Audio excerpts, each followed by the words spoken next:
Bienvenue, chers auditeurs de Toxin, dans un nouveau rendez-vous pour la grille de Toxin Plus. Ce nouveau rendez-vous s'appelle Tout le monde sait, où avec mon compère Alexandre Cugnache, nous allons fouiller, sonder, disséquer le monde des idées et de la culture. Bonjour Alexandre. Bonjour Renaud. Arraché à l'éclat des abusés de Leonard Cohen, cette magnifique chanson Everybody Knows, ce titre n'a pas été choisi au hasard. Il porte en lui cette vérité amère, cette évidence que tout le monde voit mais que trop peu nomment. Le monde tangue, les dés sont pipés et le bateau fuit, comme le chantait Cohen.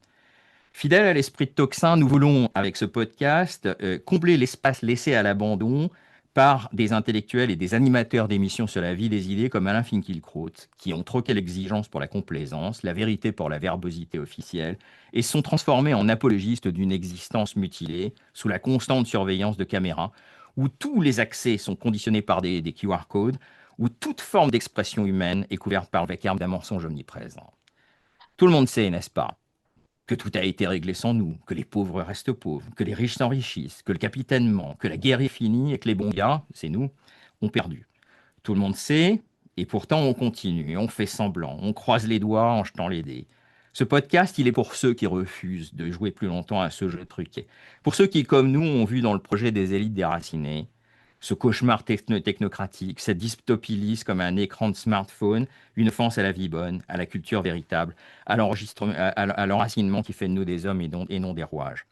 Pour ouvrir ce bal, quoi de mieux que de plonger dans l'événement qui a fracturé notre époque, ce moment où le voile s'est déchiré, je veux parler de l'apocalypse covidienne. Et comme tous les podcasts de cette émission, de ce nouveau rendez-vous, nous partirons d'un texte écrit par un auteur anglo-saxon. En l'occurrence, il s'agit d'un uppercut philosophique signé de l'auteur britannique et chrétien orthodoxe Paul Kingsnorth, de Vaccine Moment, écrit en 2021 au cœur de la tempête. Je tiens à rappeler d'ailleurs que Paul Kingsnorth a une actualité bibliographique puisque il paraît le mois prochain en Angleterre et aux États-Unis un formidable ouvrage qui s'appelle Against the Machine. Dans la crise du Covid, Kingsnorth voit dans la réponse à la pandémie un dévoilement. Il voit une apocalypse au sens grec, une révélation. C'est celle d'une guerre menée par ce qu'il appelle la machine, cette modernité technologique, froide, totalitaire, qui nous arrache à la nature, à la culture, à l'humain, pour nous précipiter dans une hyper-réalité factice où chacun de nos faits et gestes est noté, enregistré, codé. Écoutons Kingsnorth. Le Covid est une révélation. Il a mis à nu des fractures dans le tissu social, des fractures qu'on pouvait ignorer quand tout allait bien. Il a exposé la servilité des médias, l'emprise de la Silicon Valley sur nos paroles, la malhonnêteté des politiques, l'asservissement de la science à l'idéologie.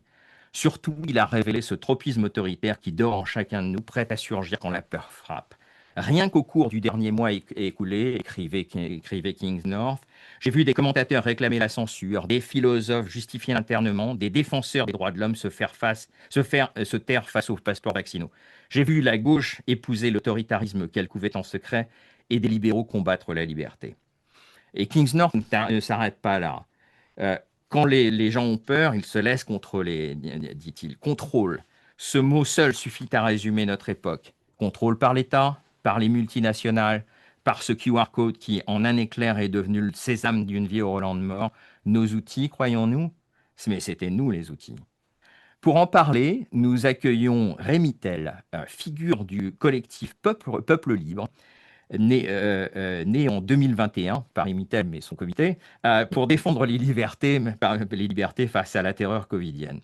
Auteur, malgré son jeune âge, je crois qu'il a un peu moins de 30 ans, de plusieurs ouvrages dont Vaincre le covidisme, Paroles révoltées et La chute de Prométhée, ainsi qu'une traduction de l'ouvrage du manifeste de Ted Kaczynski, alias Una Bomber, La société industrielle et son avenir.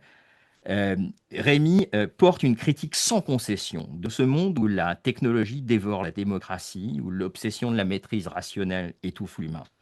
Vous l'avez peut-être vu en juin 2021 se faire couper la parole sur LCI pour avoir osé mentionner le code de Nuremberg dans un débat sur les vaccins obligatoires. Un instant de vérité vite étouffé. Bienvenue Rémi dans Tout le monde sait. Bonjour Renaud, bonjour Alexandre, merci beaucoup de me recevoir, c'est une vraie joie de pouvoir discuter avec vous aujourd'hui de ce sujet d'importance. Merci beaucoup, Rémital, d'avoir accepté notre invitation. Je vais, pour ma part, présenter rapidement mon comparse Renaud Beauchard, que les auditeurs de Toxin et de Toxin Plus connaissent bien maintenant, puisque c'est le correspondant aux États-Unis de Toxin, auteur notamment de Christopher Lash, un populisme vertueux. Et il est également l'animateur d'un Substack appelé Chroniques égrégoriennes, avocat de profession, mais qui a fait un retour à la terre, qui s'est enraciné dans cette terre américaine qu'il connaît bien et depuis laquelle il va nous parler justement dans ses futures émissions et dans l'actuelle d'auteurs connus outre-Atlantique, moins connus ici même en France. Et donc pour ce faire, nous avons choisi de recevoir Rémi Tel, que vous connaissez également, chers amis auditeurs de Toxin, qui intervient régulièrement.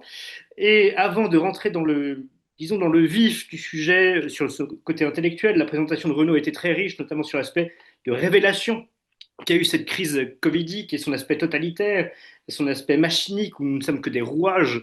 Peut-être une question plus simple pour commencer. À quel moment, Rémi, mais ensuite j'aimerais avoir l'avis de Renaud là-dessus, avez-vous compris que cette crise du Covid, de la vaccination obligatoire, du pass sanitaire, avait quelque chose de nouveau, avait quelque chose de, voilà, qui passait la norme, l'habituelle normalité, et qu'on on franchissait un moment et qu'il y avait là une nouvelle vérité, un nouvel ordre social peut-être qui s'instaurait, en tout cas qu'on avait changé d'époque, mais ces changements d'époque se voient souvent à de petites choses. Est-ce que vous avez eu cette sorte de révélation, ce petit moment de bascule qui vous a fait comprendre l'importance de ce changement d'époque? Oui, ce moment intervient à l'été 2020. On est déjà dans la pandémie depuis plus de 6 mois maintenant. Et alors que nous avons vécu dans la sidération, puis dans la réclusion, au nom de la protection de la vie, le gouvernement met sur la table un projet de loi dit de bioéthique, dans lequel un certain nombre de mesures sont prévues, parmi lesquelles la possibilité, même si c'est introduit par amendement, de recourir à l'interruption médicale de grossesse pour détresse psychosociale, c'est-à-dire de mettre fin à la grossesse, à son terme, pour détresse psychosociale. Et là, je me suis dit, mince, on nous a expliqué qu'on avait le devoir moral de renoncer à tout pour protéger la vie. Et dans la désinvolture de l'été, on s'apprête à organiser, euh, comment dire, l'infanticide sans la moindre trace de culpabilité. C'est donc que peut-être l'argument de la protection de la vie n'était pas un argument honnête, c'était pas un argument sincère de la part de ceux qui le mettaient en avant. Et d'ailleurs, ça pouvait s'entendre. On pouvait trouver que les mesures prises étaient excessives au regard de l'objectif poursuivi, mais au moins l'argument de la protection de la vie pouvait s'entendre, en tout cas dans un premier temps, parce que je crois justement qu'en fait ça révélait une conception de la vie ne dépassant pas le simple horizon biologique, justement, et de la jouissance biologique. En fait, c'était pas la vie, mais l'existence qui était défendue. Donc ça a été un moment de bascule. Je me suis dit, on peut pas supporter cette contradiction sans basculer dans la folie. Et c'est le moment vraiment où j'ai fait le choix de m'engager, et ce d'autant plus que assez rapidement, avec le passeport vert de la Commission européenne, la suite de l'histoire était déjà écrite en réalité. Il suffisait de prolonger la droite un petit peu qui avait été tracée pour comprendre que après à nouveau des décennies à vanter les valeurs républicaines de fraternité, de liberté, d'égalité, on allait saper un certain nombre de ces grandes idées, de ces grands idéaux, euh, au nom à nouveau d'un objectif politique qui n'était finalement pas celui de la protection de la vie. Et donc vraiment cet été-là 2021, ça a été pour moi le point de bascule. Même si, j'en termine par là brièvement, je rejoins ce qui a été dit et le propos de Paul Kingsnorth. Le Covid n'est pas un changement, c'est un dévoilement. Et vous savez qu'apocalyptein, en grec, c'est ça, c'est le dévoilement. C'est-à-dire, si on le prend d'un point de vue eschatologique, l'apocalypse. Et au fond, le voile a été ôté des logiques sous-jacentes, mais qui étaient déjà agissantes bien avant le Covid. Et peut-être que parce que les frigos étaient pleins, parce que nos vies affectives étaient remplies, parce que la question de la mort avait tracé depuis très longtemps la route, eh bien on n'y réfléchissait pas ou c'était moins douloureux. Là, c'est devenu très pressant. N'empêche que le Covid, et de ce point de vue-là, quand bien même on en a tous souffert parce que on a pu perdre des proches, il y a beaucoup d'amitiés qui ont été brisées. De ce point de vue-là, le Covid a été une chance, je crois, pour comprendre la nature véritable du monde dans lequel nous vivons. Merci beaucoup, Rémi Tell. Je vais me retourner vers Renaud Bochard, l'initiateur de cette émission, celui qui a souhaité mettre en exergue ces paroles de Leonard Cohen et cet auteur Kings North, donc, qui emploie cette expression d'apocalypse que vous avez réutilisée, Rémi Tell, sur cette question du dévoilement. Et vous, Renaud, quand est-ce que justement vous avez senti que ce voile se levait et que dorénavant, on était obligé de voir ce qu'on voyait depuis longtemps, de voir ce qu'on avait sous les yeux. Parce que pour moi, c'est vraiment ça qui s'est passé. C'est comme vous l'avez dit, Rémi Tell, on voyait ça depuis longtemps. Maintenant, on ne pouvait plus se cacher derrière son petit doigt. On devait voir ce qu'on voyait. Renaud Bochard. Peut-être une petite précision, c'est que cet événement, ce dévoilement, je l'ai vécu dans un tout autre cadre que vous, puisque j'habite de l'autre côté de l'Atlantique. Et donc, c'est ça qui est tout à fait incroyable, c'est qu'en même temps, partout dans le monde, nous avons vécu le même moment avec des différences, parce que le régime, quand même, le régime covidien a été beaucoup moins sévère, en tout cas là où j'habite dans le Maryland. Du fait que nous avions un gouverneur républicain qui n'a pas supprimé toutes les libertés comme ça a été le cas en France. Nous n'avions pas, pour sortir de chez nous, par exemple, à nous faire des attestations de déplacement dérogatoire, ce genre de choses, que les Américains n'auraient jamais accepté. Donc, ce qui est intéressant, c'est qu'à l'échelle du continent américain, des États-Unis, ce pays continent, nous avons eu des régimes tout à fait différents. Il y a eu des régimes plus durs, comme dans le Michigan, par exemple, et puis des régimes plus souples, comme en l'occurrence ici dans le Maryland, et puis en Floride ou dans le Texas. Mais quand même, partout les restrictions, partout les confinements ont été adoptés. Alors, pour revenir au moment où j'ai compris que quelque chose était tout à fait de tout à fait terrifiant était en train de se passer, d'abord, bon, aussi, c'est quelque chose, j'ai écrit un bouquin sur Christopher Lasch, j'ai beaucoup anticipé ce genre de cauchemar totalitaire né du libéralisme en phase terminale. Mais j'ai été sonné, sidéré lorsque ça s'est produit avec le Covid. Je dirais que ma première prise de conscience que c'était absolument terrifiant a été quasiment immédiate. Je me rappelle en fait lorsque on nous a annoncé un vendredi soir que tout allait fermer. Ma femme et moi sommes partis ce vendredi soir pour aller manger dans un restaurant mexicain qu'on connaît bien, en sachant que nous ne savions pas en fait quand la vie normale allait se résumer. Parce que moi, je pensais vraiment que je n'ai jamais cru au message de 2 weeks to flatten the curve, 2 semaines pour aplanir la courbe. Vraiment, je savais qu'on rentrait dans quelque chose de totalement absurdé. Et lorsque je conduisais vers ce restaurant mexicain, je passais devant des bars étudiants où tout le monde faisait la fête.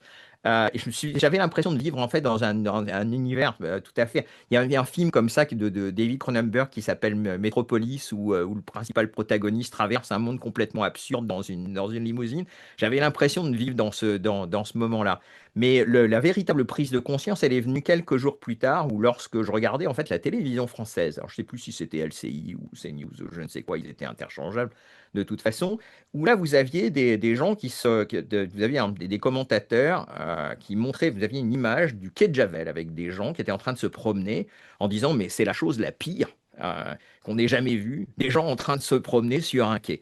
Et c'est là que je me suis dit, ce qu'on est en train de voir sous nos yeux, et c'était le cauchemar totalitaire que je craignais depuis très très longtemps, c'était d'une interdiction sine die, immédiate, des choses, des actes les plus courants de la vie. Une mise à l'index de tout ce qui fait une vie agréable, une vie bonne en fait. Donc ça a été ce petit moment à la télévision, je me suis dit, c'est fini.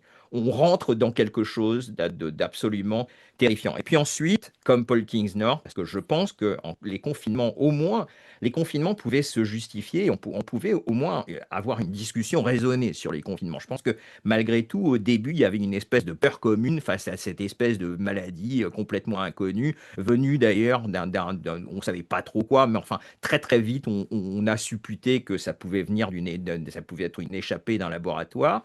Et puis ensuite, moi, c'est le moment vaccinal, comme le titre de l'article de l'essai de Kingsnorth. Là, véritablement, on est rentré dans la terreur. Parce que là, vous avez tout d'un coup une espèce d'acte de foi dans le monde du progrès et dans le monde d'une science corrompue qui devenait obligatoire. C'était quelque chose d'absolument terrifiant.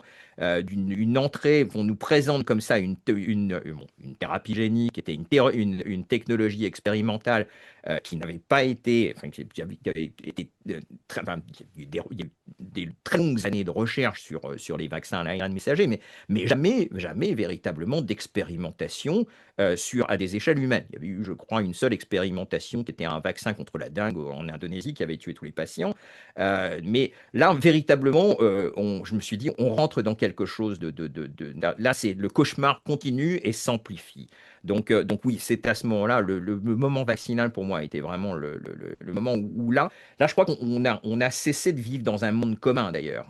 Vous avez d'un côté une population qui faisait de ce vaccin un totem, et puis une population qui ressentait cette agression technologique au plus profond de nos âmes et de nos corps. Donc c'est vraiment c'est l'expérience la plus terrifiante que j'ai vécue. Et c'est la raison pour laquelle j'ai décidé de choisir ce premier thème comme première émission. Il y a deux sujets en vous écoutant, Rémy Tell et Renaud Bochard, là, qui reviennent tout de suite dans vos propos. C'est la question du monde. Vous venez d'employer ce terme de monde commun, Renaud Bochard. J'aime bien cette expression parce que le monde, c'est là où l'on vit et c'est là où l'on vit par définition ensemble. On nous bassine à longueur de journée avec le vivre ensemble, mais s'il y a bien le lieu du vivre ensemble, c'est le monde. Nous n'avons pas le choix de vivre ailleurs que dans ce monde que nous partageons. Et Rémy Tell a fait une distinction que je trouve très intéressante, et vous l'avez reprise peut-être sans le faire exprès, mais je ne pense pas, cher Renaud. C'est cette distinction entre la vie et l'existence, qui me semble excellente, parce que l'existence, disons, machinique, automatique, s'il s'agit juste de se nourrir et de répéter comment dire, l'existence pour elle-même, effectivement, nous sombrons dans l'absurdité et peut-être dans la folie, parce que nous ne sommes rien d'autre qu'une machine à entretenir. Or, la vie me semble être bien plus que cela.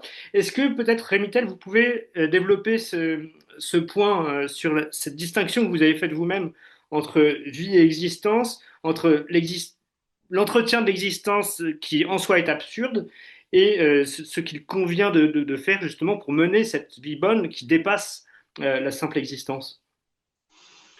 Il y a un exemple qui est très parlant pour illustrer cette conception de la vie qui se résume à l'existence, c'est celui du traitement des personnes malades ou des personnes âgées durant la pandémie de Covid, c'est-à-dire de personnes qui, pour certaines d'entre elles, en raison de difficultés chroniques dont elles souffraient depuis des années, ou parce qu'elles étaient tout simplement en fin de vie, eh bien, n'avaient plus rien à perdre avec le Covid. Vous comprenez bien que quand vous vous trouvez en soins palliatifs, par exemple pour un cancer en phase terminale, et qu'il vous reste une espérance de vie de 5 ou 6 jours, la question de savoir si vous allez être infecté au Covid, théoriquement, ne devrait pas, enfin, elle n'importe pas d'un point de vue y compris purement médical. Et pourtant, ces personnes, on les a privées de recevoir des visites de leurs proches, on les a privées de recevoir les derniers sacrements, par exemple. Elles sont mortes dans une forme de barbarie totale, c'est-à-dire de rupture complète de ce qui fait l'humanité, à savoir le souci les uns des autres et le soin apporté aux plus fragiles par ceux qui se portent un petit peu mieux. Et tout ça sans le moindre intérêt médical, autre que l'espoir peut-être en plus complètement illusoire de prolonger justement leur existence pendant un jour, 2 jours supplémentaires, alors que ces gens suppliaient. Ils suppliaient de pouvoir voir leurs enfants, ils suppliaient de pouvoir voir un prêtre, ils suppliaient de pouvoir sortir pour déambuler une dernière fois dans le jardin. Euh, et donc, on les a poussés à exister contre eux-mêmes, d'une certaine façon, euh, et contre la vie, contre leur vie, dans ce qu'elle comporte de dimensions spirituelles, de dimensions affectives. Vous savez, les anthropologues, comment dire, datent les débuts de l'humanité au premier rite funéraire. Et là, tous ces rites ont été complètement escamotés. Souvenez-vous aussi ça a duré quelques mois quand même. Impossible parfois d'assister à des funérailles. On a mis des gens directement dans des housses mortuaires, sans toilette, sans toilette. Donc, ce que la peste au XIVe siècle n'avait pas réussi à faire en termes de dissolution d'humanité, le Covid, lui, a pu le faire parce que finalement, très vite, on a compris que c'était une affection qui touchait un public vulnérable et pas l'ensemble de la population. Et donc, on peut poser la question du cas limite, à savoir qu'est-ce qu'on ferait, qu'est-ce qu'on accepterait de faire, par exemple, si demain vous aviez Ebola en France, avec là des manifestations tous azimuts, terrifiantes, etc. Ça, c'est une question qu'on pourrait poser, celle du cas limite. Mais très vite, on a compris, pour ce qui concernait le coronavirus, que la mortalité restait relativement raisonnable. Et d'ailleurs, King's North cite le livre de Schwab, où lui-même, dès le départ, il dit c'est une maladie qui a tué infiniment moins que ne l'ont fait beaucoup de maladies depuis 2000 ans. Et pour autant, au nom d'un gain marginal d'existence, d'un jour, 2 jours, 3 jours, eh bien, on a envoyé par-dessus bord 2500 ans d'éthique médicale et près de 35 000 ans, au fond, d'humanité. Donc, c'est en ça qu'il y a eu une révélation de la conception de la vie aujourd'hui, qui est essentiellement envisagée sous le prisme biologique, et on débat, là, on débattra à la rentrée au Parlement français de la légalisation possible de l'euthanasie. On en est bien, on est bien là dans la même veine, à savoir que le corps, lorsqu'il cesse d'être performant, lorsqu'il cesse de pouvoir jouir euh, comme à l'âge des 20 ans, eh bien, à ce moment-là, il faut mettre un terme à cette vie-là. Donc, je pense que la distinction est là apparue particulièrement claire. Renaud Bochard, peut-être votre sentiment justement donc, sur cette différence entre existence et vie que vient de soulever Rémy Tel. Moi, ce qui m'intéresse, là, vous avez souligné le cas du malade, mais aussi du mort, du Mm. cadavre. Euh, pour nous, enfin pour ceux qui font cette distinction justement entre existence et vie, la vie ne s'arrête pas à la mort. L'homme n'est pas réductible à son propre corps, et donc la fin n'est pas simplement le début du pourrissement. Il y a d'autres devoirs envers la personne que le simple devoir envers son corps. Il Oui, y a je aussi trouve ça, je d'ailleurs trouve très bonne. Mm. les devoirs funéraires. Je trouve très bonne cette distinction entre la vie et l'existence, que je reformulerais comme la distinction entre la simple vie organique et une vie digne qui vaut la peine d'être vécue. Ah, c'est d'ailleurs à ça que faisait référence le mathématicien Olivier Rey dans un des rares bons textes écrits en langue française, à part ceux de Rémy, sur le Covid. Le texte un peu philosophique, hein. Il y a de très très bonnes enquêtes d'investigation dans les deux langues en français sur ce qui s'est passé pendant le Covid, mais il y a très peu de textes en fait de textes assez intellectuels sur le Covid et encore moins en langue française de bonnes émissions de radio ou de bonnes discussions. Et donc, oui, donc Rêve faisait référence à ça en parlant d'idéologie, d'idolâtrie de la vie, mais de la vie purement organique, hein. Je voulais quand même relier à ça le fait que sur la suspension précisément des rites funéraires des rites religieux, qui, à mon avis, a été une des choses les plus significatives dans cette crise. Et d'ailleurs, dans mon propre drame personnel à propos du Covid, je suis sorti, d'abord, je me suis converti au christianisme. J'étais sur la voie de la conversion par une affinité avec des textes intellectuels de grands auteurs catholiques, des gens comme Blois, comme Bernanos, comme Peggy, comme Simone Veil, qui pas encore été sur le seuil de l'Église.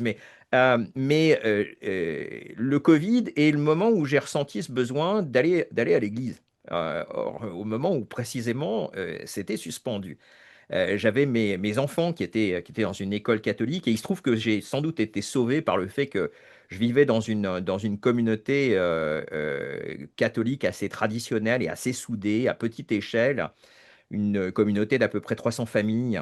Et c'est vraiment le moment où j'ai passé le pas. Je me suis dit, il faut que j'aille à l'église. Dès qu'on a restauré les messes, je suis retourné à l'église comme vraiment une façon de dire, non, je refuse de prêter de l'adhérence, l'adhésion cette vision mortifère de la vie qui m'est proposée par la science corrompue. Et donc, je suis retourné à l'église et c'est très intéressant parce que si on prend les gens que je fréquentais, il y a un avant et un après Covid. C'est-à-dire qu'au sortir des confinements du printemps 2020, je n'ai plus du tout le même tissu d'amis et de relations sociales qu'au début. C'est tout à fait. C'est tout à fait intéressant. Donc là-dessus, il y a quelque chose de très important, comme le soulignait Rémi, dans la suspension. C'est inégalé dans l'histoire de l'humanité, cette suspension des rites funéraires. Donc, encore une fois, oui, c'est vrai qu'en même temps, si on prend les chiffres là-dessus, on a toujours. Si- le récit sur le Covid est tout à fait incroyable, puisque euh, j'ai discuté d'ailleurs il n'y a pas très très longtemps avec un normie que j'avais pas vu justement depuis avant le Covid. On parlait de cette crise. Et le chiffre qu'il m'a cité, je trouvais ça tout à fait intéressant, c'était de dire, mais non, c'était très grave. Le chiffre du Covid, c'est 6 millions de morts mondialement, et 6 millions de morts, c'est la Shoah. Or, 6 millions de morts rapportés à la population entière de l'humanité, ça fait 0,068. Si on prend la totalité des victimes d'accidents de la circulation depuis l'apparition de l'automobile, on est un chiffre d'à peu près entre 60 et 80 millions de morts. Donc, euh, on a vraiment quelque chose d'assez invraisemblable qui s'est produit. Et je pense que le fait qu'on a transformé l'apparition d'un récit comme Covid peste plutôt qu'un Covid grippe a été quelque chose qui a été complètement fabriqué et qui a été absolument terrifiant, qui est quelque chose de très important. Un autre aspect que je voudrais mentionner sur le Covid, sur ce qui s'est passé, c'est en même temps quand même euh, euh, le message moi, m'a semblé transparaître très très tôt, et notamment du fait qu'on a dissimulé que c'était un virus qui s'était échappé d'une expérience scientifique de gain de fonction dans un laboratoire à Wuhan. On a prétendu que c'était la manifestation d'un risque zoonotique venu d'une cohabitation entre l'homme et le monde naturel. Ensuite, euh, si on levait le voile sur précisément l'origine de ce virus, on voyait que le château de cartes, en principe, aurait dû s'effondrer. Hein. Puisque, en l'occurrence, on voyait très très bien que non, c'était un risque c'était quelque chose qui avait été créé par la science. Et si on avait réfléchi un petit peu, on aurait dû s'estimer extrêmement heureux, se dire que nous étions, tout cela était un signe de Dieu décidément très bienveillant, puisque ça aurait pu être infiniment pire. Un virus échappé d'un laboratoire. Donc, cet aspect-là a été tout à fait important. Mais ensuite, on a vu le récit continuer. On a vu le récit continuer en nous disant non, non, non, non, non. Le salut passe non pas par de nouvelles habitudes qui promeuvent une bonne santé, le salut, il passe par la connexion technique, par en fait, on ne peut survivre que si on accepte sans réfléchir, comme une foi religieuse, la connexion à ce que le collectif Pièces et Main-d'œuvre, dans un des très très bons livres, un des rares très bons livres écrits sur le Covid, s'appelle Le règne machinal. Dans lequel ils disent que le salut passait par la connexion au technotope. Hein. Une foi sans réserve vis-à-vis du technototalitarisme. Je m'arrête là parce que je commence à digresser. Il y a beaucoup de sujets, Renaud, que vous développez. Il y a le sujet, évidemment, du machinisme et de la société totale. Il y a la question du progrès, du statut de la science, qui manifestement a été remise en cause. Il y a quand même un problème central, et peut-être que Rémitel pourrait nous donner son avis là-dessus, c'est la question du rapport à la vérité. Vous l'avez évoqué, Renaud Bochard, à l'instant. On a tout de suite eu des doutes sur l'origine du virus. Ça a été masqué immédiatement, mais même sur des points plus triviaux, en France, on a eu la gestion des masques, on nous a dit ça sert à rien, puis ça sert à quelque chose, il y en a pas, il faut faire ça, il faut s'asseoir, il faut se mettre debout. En fait, avec des contradictions du jour au lendemain, c'était vraiment tout à fait visible, on avait ça sous les yeux, où n'était vrai que ce qui était dit à un moment donné, et ça pouvait changer quasiment d'une heure sur l'autre, d'un jour à l'autre, sans qu'on ait jamais de statut, comment dire, objectif, authentifiable de ce qu'était la vérité. En réalité, la première victime de ce mouvement, enfin de ce phénomène, ça a été, à mon sens, la vérité elle-même. Peut-être avez-vous un avis là-dessus, Rémitel? Oui, je crois qu'on a découvert ou redécouvert ce qu'était la science à l'occasion du Covid et la place qui occupe naturellement et légitimement la controverse. Or, dans une vision scientiste inconsciente d'elle-même, les pouvoirs publics, un certain nombre de relais d'opinion, ont considéré que science is settled. Voilà, les choses sont faites, le consensus est établi. Le temps aura démontré le contraire. Et dans cette affaire, et c'est aussi ce que dit Kingsnorth dans son ouvrage, la question de la croyance est fondamentale. Renaud Bochard disait qu'il avait été ramené à l'église par le Covid. Je fais écho à son expérience, puisque j'ai reçu le baptême au mois d'avril, et que le Covid a assurément joué le rôle d'une très grande bifurcation dans cette entrée dans la foi et dans la foi catholique. Et au fond, durant la pandémie, on avait le choix entre deux histoires. On avait le choix entre la lecture eschatologique la lecture de la foi au sens de la vérité de la foi. Et là, c'est celle du dévoilement, c'est celle de l'Apocalypse, on en a parlé tout à l'heure, ou d'un récit, Kingsnorth l'évoque, qui au fond n'est pas différent de celui qu'on nous sert depuis la Révolution française, à savoir le progrès contre la mort. Bon. J'ajouterai un dernier point, puisque on est dans la thématique religieuse. Il y a aussi un enjeu autour de la question de la communion.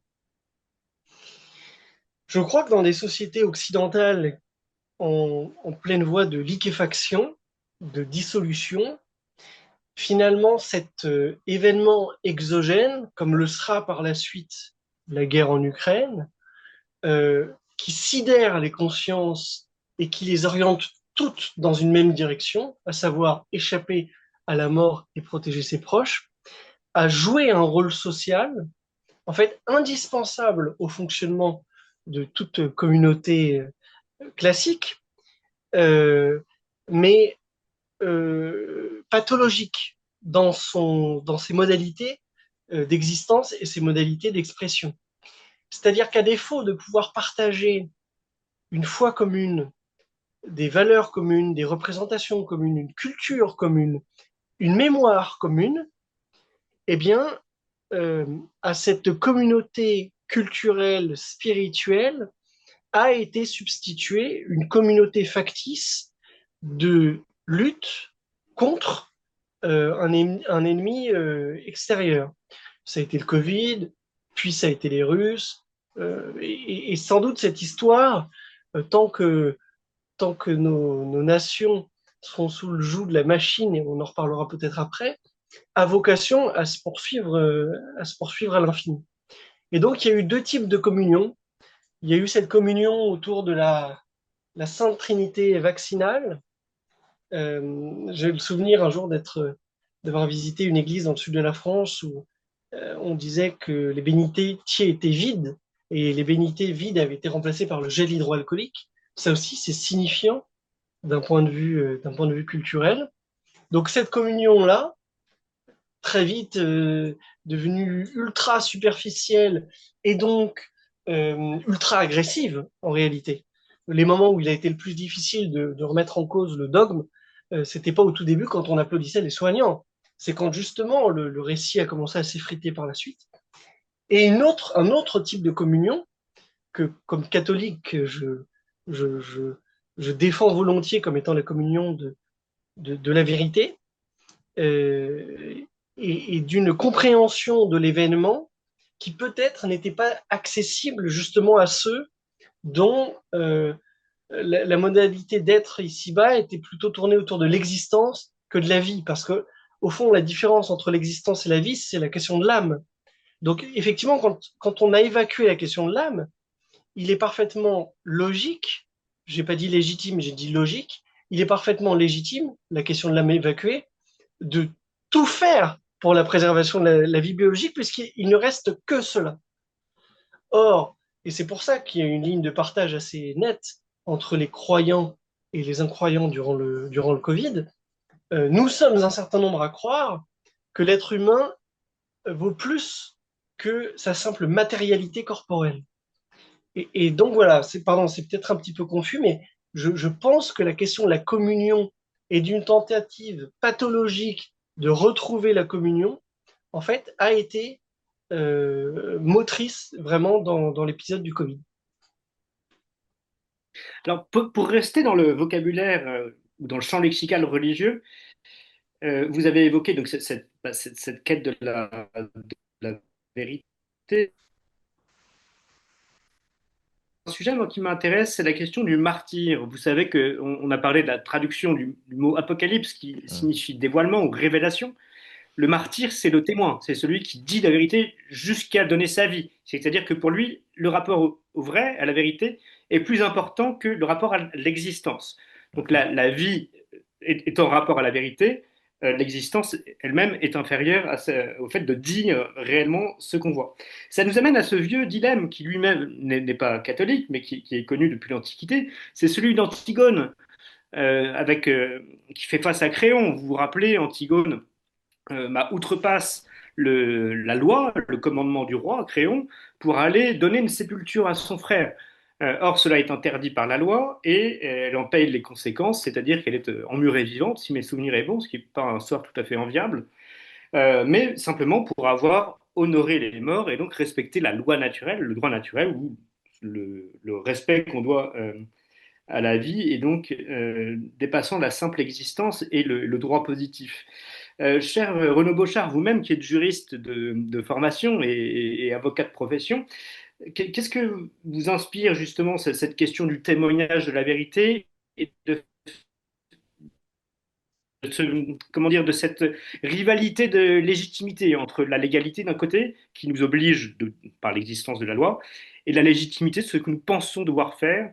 Euh, voilà, cet hommage que nous devons à la vérité et à la loi naturelle. Ah ben là-dessus, ça a été le moment du Covid est vraiment un moment de révélation sur le plan juridique, puisque c'est là on voit que c'est ce moment où je dirais que les institutions de la société, de la modernité fondée sur le mythe du progrès, parce que c'est le récit. euh, Avec le Covid, on commence, on voit, et c'était déjà en germe, on sort du mythe du progrès. On est très bien en train de voir que ce mythe du progrès mène à un univers dystopique, un univers dystopique et ennuyeux d'ailleurs, où, quelque part on peut imaginer des choses aussi horribles que le fait qu'on nous enferme de manière perpétuelle dans un intérieur perpétuel. Donc là-dessus, on a très très bien vu que c'est le moment où toutes les institutions ont perdu leur sacré. Et c'est très très intéressant parce qu'on a vu à ce moment-là précisément les décideurs politiques, on a vu tous les membres de la classe professionnelle managériale, de tous les croyants précisément dans la religion du Covid, qui ont commencé à surenchérir sur le sacré dans les institutions. Je rappellerai en même temps que c'est tout à fait intéressant, bon, on était encore sous le premier, la dernière année du premier mandat de Donald Trump, et que les derniers jours de ce premier mandat de Donald Trump sont ponctués par les événements du 6 janvier, où vous avez des manifestants qui sont entrés dans le Congrès. Alors, je ne vais pas spéculer sur toutes les rumeurs qui ont couru sur la façon, la facilitation, voire l'intervention des services de renseignement pour faciliter cette intrusion dans le Congrès. Mais moi, ce qui m'avait frappé à l'époque, c'est que ces gens-là, me suis dit, sont entrés dans un lieu qui avait complètement été euh, euh, euh, vidé de tout sens du sacré. Donc, quelque part, on dit c'est un vrai crime de lèse-majesté, précisément. Vous voyez ce qu'ils font. C'est vraiment la fin de tout, c'est la fin de la démocratie, mais ils sont entrés dans un lieu qui ne signifiait plus rien, et en plus en forme de farce. Donc, je pense que c'est vraiment le moment où soit on voyait que toutes ces institutions avaient perdu tout sacré, à commencer quand même par la communauté scientifique, et ça n'est pas une bonne situation dans laquelle se trouver lorsque vous avez une perte de confiance totale dans les gens qui sont les gardiens du temple de la science. Et puis en même temps, c'est le moment où ces gens se sont transformés en une espèce de clergé. Où c'est devenu en tout cas évident pour un grand nombre d'entre nous que nous étions en face d'un nouveau clergé. Mais c'est ça qui est tout à fait étonnant, c'est que c'est un nouveau clergé qui précisément tire sa légitimité d'une capacité à expliquer la réalité physique.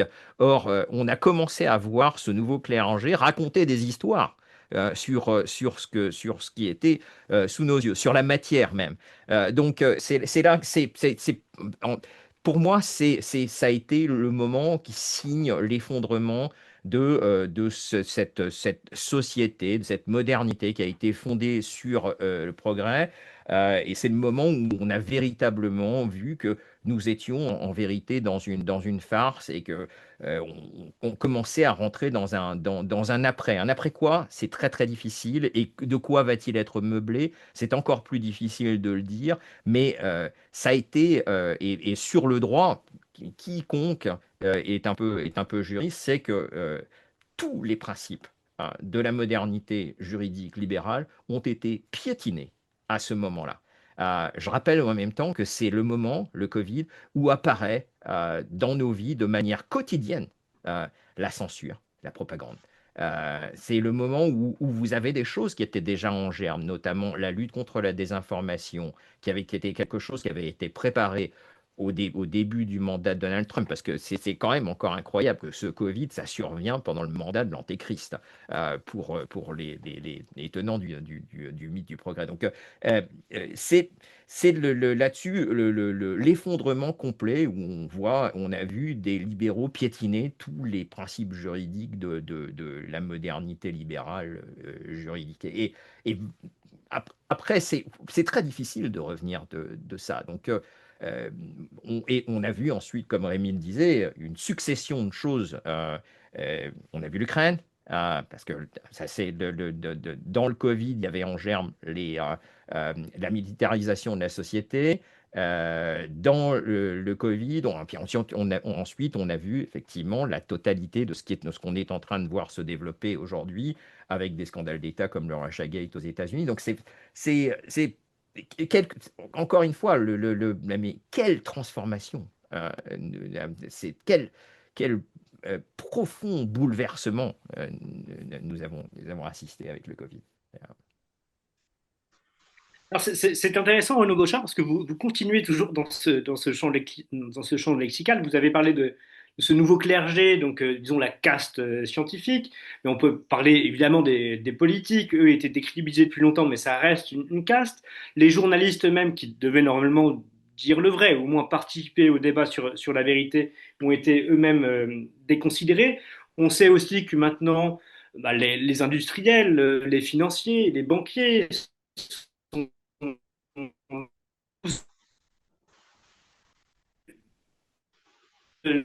la sanité, on ne peut pas toucher. C'est ce qu'on ne peut pas toucher sans justement pouvoir subir une colère ou une violence, qu'elle soit divine ou populaire. Or, on voit bien que bah, ce nouveau clergé qui est déconsidéré, justement, n'a plus ce tabou. Il l'a trop touché, il a dévoilé la mascarade, en fait, le poteau rose. Nous savons maintenant que le roi est nu, et il ne pourra plus tenir par le respect que l'on doit naturellement aux choses sacrées, mais par autre chose. Et cette autre chose, pour le moment, je n'imagine rien d'autre que la contrainte, la force, la violence. Mais la question est, bah, d'une part, est-ce que, par exemple, Rémy Tel, vous adhérez à cette analyse? Et si vous y adhérez, pensez-vous que ce système, notamment de contrainte et de violence, puisse perdurer longtemps? Si je me rappelle bien du mot de Napoléon, enfin de Bonaparte, on peut tout faire avec des baïonnettes, sauf s'asseoir dessus. Je veux dire, à un moment, euh, la violence ne permet pas d'établir à long terme un régime.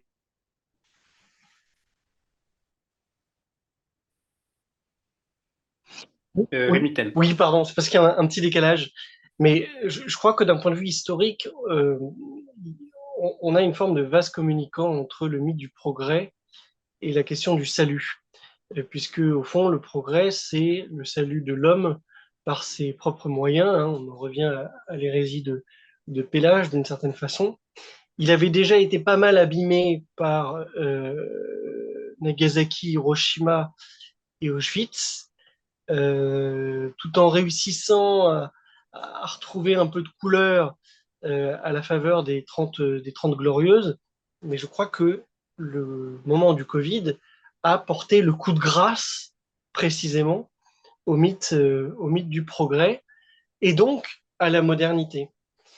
Euh, En partie pour le meilleur, sans doute, parce que cette modernité arrogante, déshumanisante, aliénante, totalitaire profondément, dans la, la, la, la logique qui la meut, à savoir la logique du système technicien. C'est une bonne chose qu'elle soit un peu remise à sa place, qu'on retrouve la foi peut-être au détriment de mythes politiques comme celui du progrès. En même temps, la modernité, c'est aussi un accent mis sur la raison critique, sur la rationalité. Et on observe aujourd'hui dans un certain nombre de mouvements politiques, de mouvements idéologiques, euh, combien coûte au débat la disparition de cette rationalité, du fait de tenir par exemple le principe de non-contradiction.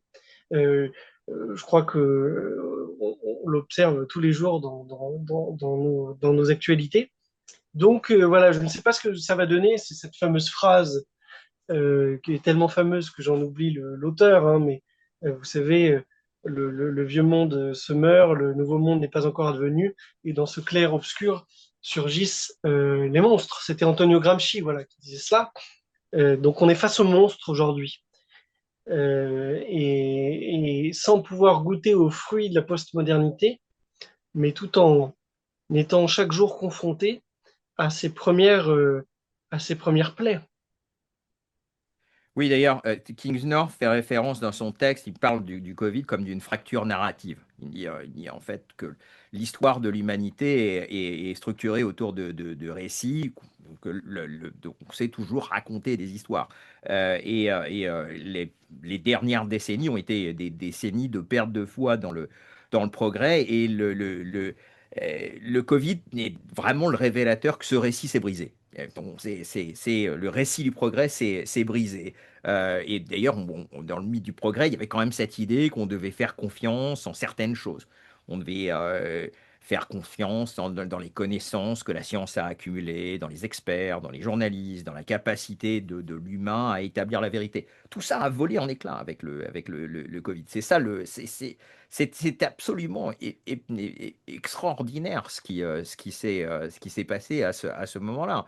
Mais plus que tout, c'est cette incapacité à maintenant à avoir un accord sur la représentation de la réalité. On a été, on est vraiment rentré du jour au lendemain dans ce monde de propagande, de manipulation, de contrôle, de surveillance. Tout ça a été tapi dans l'ombre, mais on- je dirais qu'il y a au sortir du Covid, on est séparé entre ceux qui ne voient que trop clairement ce qui s'est passé et ceux qui refusent hein, de voir que c'est- c'est passé sous nos yeux quelque chose d'absolument terrifiant. On est passé à autre chose. Et c'est là que j'ai toujours du mal en parlant avec les normies, parce qu'on voudrait, ils ont, et d'ailleurs, on voit très très bien que rien que dans le traitement de l'actualité, vous avez, c'est, les normies refusent de voir que, par exemple, dans l'administration Trump, dans le tremblement de terre politique qui a été la deuxième élection de Donald Trump, il y a quand même la question du Covid et la question de l'opposition à la guerre éternelle sont des choses fondamentales. Le normie refuse de voir que c'est même euh, un problème qui fait sens. On a une sorte de revendication d'amnésie collective sur ce qui s'est passé, sans doute parce qu'ils réalisent que l'irréparable a été commis. Oui, oui, Renaud, je me permets de vous répondre Oui. spontanément. Je trouve que dans la logique totalitaire mise en place pendant le Covid, vous avez cet aspect vraiment diabolique de la participation. C'est-à-dire que non seulement on a demandé aux gens de s'injecter Hmm. le produit fameux, mais on les a invités à faire injecter les autres. Hmm. Et dans les familles, j'ai pu l'observer de près, vous avez des enfants qui ont fait pression sur leurs parents ou inversement, avec parfois des conséquences en matière de santé, y compris jusqu'au pire. Et là, nécessairement, pour éviter l'effondrement psychique, eh bien, vous avez des mécanismes de défense qui se mettent en place et l'impossibilité de reconnaître qu'on s'est trompé avec les meilleures intentions du monde, mais que ça a eu le pire effet qui soit. Et donc, je me demande parfois si on n'est pas encore trop près de l'événement. Je suis convaincu que le conflit russo-ukrainien a eu pour fonction de passer à autre chose, c'est-à-dire de créer une situation de sidération qui soit peut-être pas aussi forte, mais en tout cas suffisamment importante pour empêcher de regarder en arrière, et qu'il faudra sans doute que les responsables principaux de cette catastrophe aient perdu la vie pour qu'on puisse interroger ce moment du Covid. Rappelez-vous, après la Seconde Guerre mondiale, quand Elie Wiesel écrit son livre La Nuit, il met 10 ans à le faire publier. Le livre sera publié en 1974 de mémoire, et il aura fallu tout le poids de François Mauriac, tout le poids intellectuel de François Mauriac pour parvenir à le faire publier. Si on regarde les reportages consacrés à l'Holocauste, comme on l'appelait à l'époque, dans les années 60-70, il y a des déportés qu'on tourne en dérision. On dit, bon, bah, il faut passer à autre chose maintenant, c'était la guerre. Mais parce que, finalement, les acteurs de cette barbarie étaient encore présents, encore vivants, pour certains même aux responsabilités.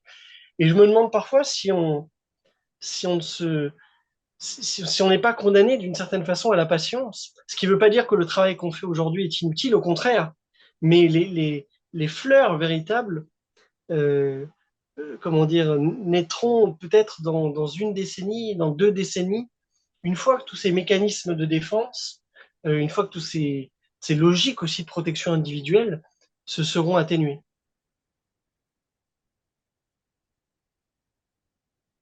Ce qui m'intéresse beaucoup dans la conversation actuelle, c'est que nous voyons que nous rejoignons les analyses qu'ont fait beaucoup d'auteurs, notamment Hannah Arendt, sur la caractérisation du mouvement totalitaire. Et ce que je Mm. voudrais dire, je voudrais peut-être vous soumettre une citation de Arendt, justement, dans le système totalitaire, c'est que ce qui a échappé à beaucoup, c'est qu'au lendemain de la Seconde Guerre mondiale et ensuite avec l'analyse du système soviétique et nazi et fasciste, on a eu vraiment une expérience et une capacité à voir objectivement ce qui caractérisait le totalitarisme.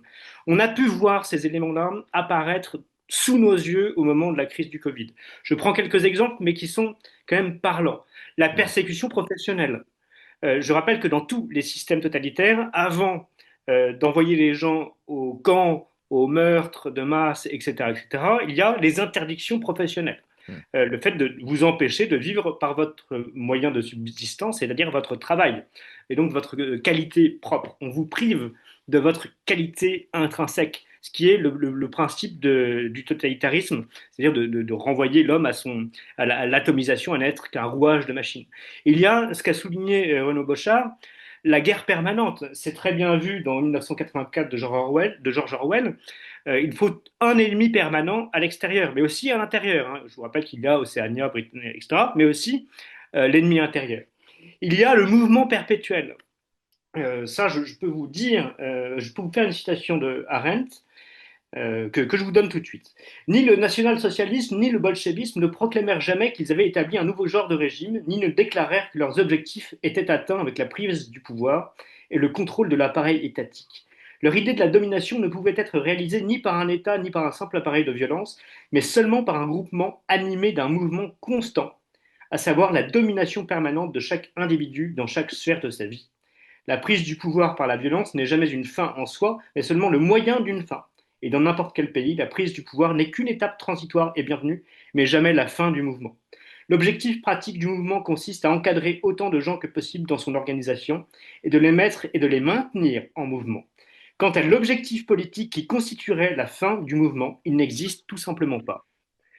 Cette conclusion-là, je vous la répète, quant à l'objectif politique qui constituerait la fin du mouvement, il n'existe tout simplement pas. Pour moi, c'est le cœur de la réflexion d'Arendt sur le totalitarisme, c'est que le mouvement totalitaire est un mouvement qui ne cherche que le mouvement. C'est-à-dire, peu importe la vérité, ce qui compte, c'est d'être toujours en mouvement. Ce qui est très intéressant, c'est de voir que le mouvement, précisément, de l'actuel président de la République s'appelle En Marche. C'est quelque chose qui doit être toujours en mouvement, peu importe l'objectif politique. Lui-même l'avait dit d'ailleurs, parce que c'est notre projet. On n'a jamais su ce qu'était le projet.